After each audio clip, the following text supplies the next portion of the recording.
le grand remplacement des cadres par l'intelligence artificielle a commencé. Aux États-Unis, ça se voit clairement dans les chiffres de l'emploi et du chômage. Et en France, ça va venir. Le courrier va vous en parler désormais régulièrement.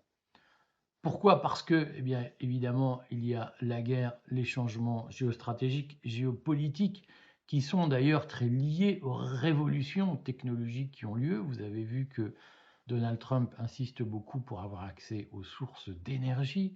Ce n'est pas par hasard, c'est parce qu'il faut de plus en plus d'énergie pour faire tourner l'intelligence artificielle. Beaucoup de data centers notamment, mais aussi beaucoup de ressources énergétiques et de métaux rares, par exemple le coltan, qui est l'objet d'un conflit dont personne ne parle entre le Rwanda et le Congo. Le Rwanda des anglo-saxons ayant financé un groupe terroriste qui s'appelle le M23 qui a envahi les zones du Congo, de son voisin le Congo, qui sont riches en coltan. Voilà. Donc aujourd'hui, il y a indissociablement une géopolitique de l'intelligence artificielle qui se développe et on ne peut pas comprendre les problèmes du monde, les enjeux du monde, sans avoir en tête les ressources énergétiques qui sont nécessaires pour faire tourner l'intelligence artificielle aux États-Unis, en Chine, puisque l'Europe est éliminée du jeu, mais aussi très largement la Russie. Et donc, d'une façon ou d'une autre, aujourd'hui, il y a une bipolarité du monde, une rivalité énergétique entre les USA et ses proxys, leurs proxys comme Israël, et la Chine et les proxys de la Chine comme l'Iran. Cette rivalité énergétique s'explique très largement, cette rivalité géopolitique s'explique très largement par des raisons énergétiques qui s'expliquent par le poids grandissant de l'intelligence artificielle.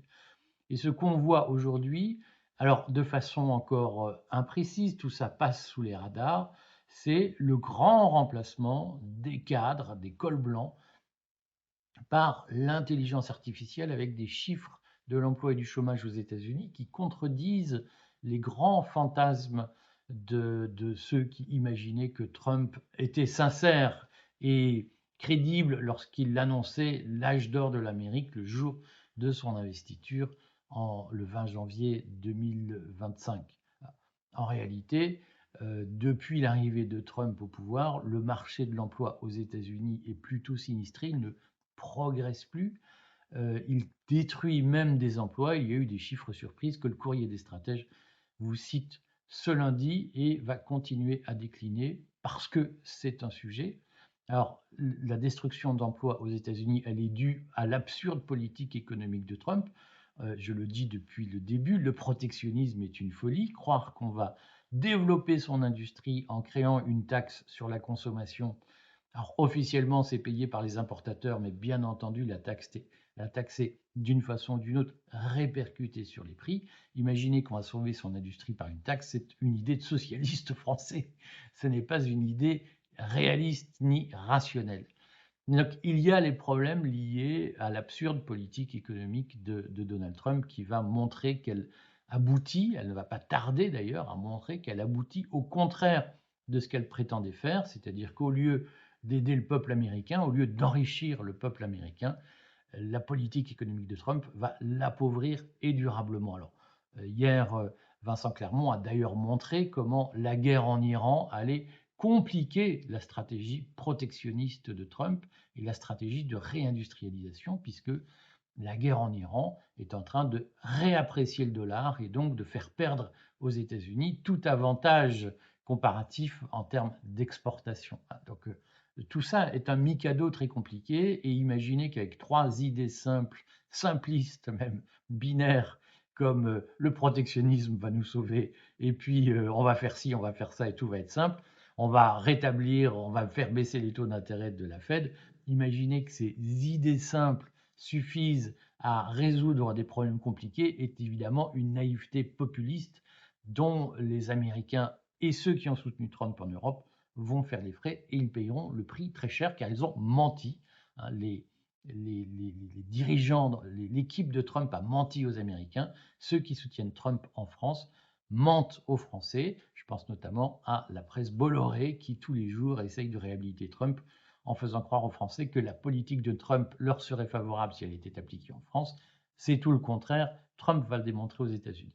Au-delà de ça, au-delà de ces circonstances circonstancielles, si j'ose dire, il y a un sujet de fond, c'est que il y a la révolution de l'intelligence artificielle. J'ai montré, souligné, évoqué les changements qu'elle produit dans le domaine géopolitique, mais elle produit des changements profonds dans la structuration de la société, dans les métiers et dans les perspectives d'emploi. Et les premiers qui vont être frappés par l'IA, ce sont les diplômés, et particulièrement les jeunes diplômés. Et aujourd'hui, les diplômés américains ont beaucoup de mal à s'insérer sur le marché du travail. On observe depuis un an un rapprochement permanent du taux d'emploi entre jeunes diplômés et jeunes non diplômés. Ça signifie que avoir un diplôme universitaire ne garantit plus aux États-Unis l'accès à des métiers de cadre, ni même l'accès au marché de l'emploi. En France, on connaît ça depuis un certain temps, mais Le Courrier va s'intéresser, va décliner, ainsi que le site Asphelia, va décliner les chiffres réels de cette situation en France, en Europe, comparé aux États-Unis. J'en profite pour vous redire que le Courrier des Stratèges, ce n'est pas seulement une chaîne YouTube, c'est d'abord une publication écrite sur le site lecourrierdesstratèges.fr. Alors, c'est une publication qui s'adresse aux personnes qui ont envie de progresser intellectuellement. Si vous souhaitez avoir tous les jours des slogans sur Macron est un salaud, Trump va nous sauver, Poutine est le sauveur de l'Occident, ou des choses de ce genre, ou abat les Iraniens, abat les Israéliens, n'allez pas sur le Courrier des Stratèges, ça ne s'adresse pas à vous. Le Courrier des Stratèges s'adresse à ceux qui ont quelque chose entre les oreilles et qui surtout ont envie d'utiliser l'information pour améliorer leur vie. Donc nous produisons 7 articles par jour, donc à peu près 15 minutes de lecture par jour, même pas, dont 2 analyses qui sont sur abonnement à 79 € par an, avec beaucoup de conseils en patrimoine pour vous aider à faire fructifier votre patrimoine. Donc, si vous n'avez pas de patrimoine, même un petit patrimoine, si vous considérez que l'épargne n'est pas une chose importante, si vous pensez qu'il faut vivre uniquement de son salaire sans mettre d'argent de côté, ne venez pas sur le Courrier. Le Courrier est une publication élitiste qui s'assume pleinement comme ne s'adressant pas à vous. Voilà, j'en profite pour dire que cette semaine, nous produisons un guide sur l'achat de la couronne norvégienne qui est un guide gratuit pour les abonnés, qui est la couronne norvégienne, la monnaie qui vous protège le mieux de la crise énergétique qui arrive. Rendez-vous régulièrement sur le Courrier des Stratèges avec moi, mais aussi avec Éric Lemaire. On va vous parler de plus en plus régulièrement d'intelligence artificielle pour vous expliquer comment va évoluer le marché de l'emploi et quels risques vous courez, mais aussi comment vous pouvez vous en prémunir en vous adaptant au progrès. À bientôt.